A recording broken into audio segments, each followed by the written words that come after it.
If you're Hindu and you're dead, chances are you'll wind up at the Burning Ghats.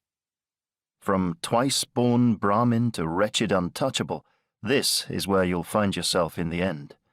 Countless lives, disparate journeys, yet they all end in the same place, here, upon the funeral pyres at the river's edge. For such an inequitable religion, the Burning Ghats are a pretty decent leveller.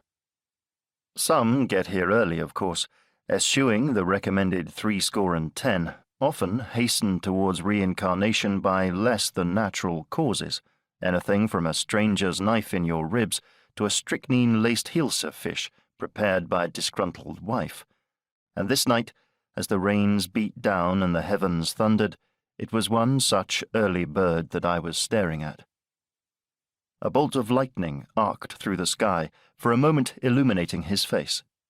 Jagendra Prasad Malik, J.P. to his friends, looked up at me from the mud, yet seeing nothing on account of him being dead.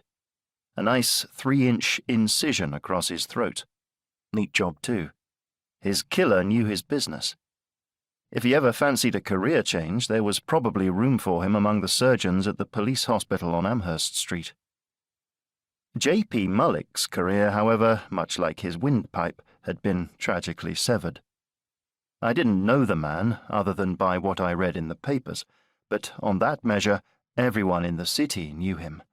You couldn't open the pages of almost any rag without coming across an article extolling his business acumen or his latest act of philanthropy, the establishment of another medical clinic in the name of his dear departed mother, or the bankrolling of yet another tedious, headache-inducing Bengali theatrical production. Yet all that generosity of spirit seemed not to have done his own spirit much good. Poor Malik. He was rich, generous, disinclined towards politics, and dead.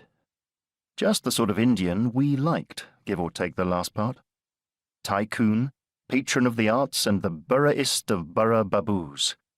A man among men, right up until the point an hour or so ago when he wasn't.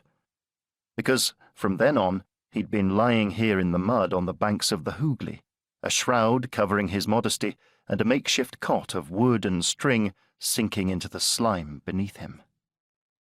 The stench of the river mingled with the scent of damp wood from the sodden funeral pyres. If it hadn't been for the downpour, Malik's body might have been cremated, and we'd be none the wiser. But, for once, the corpse burners weren't doing a roaring trade.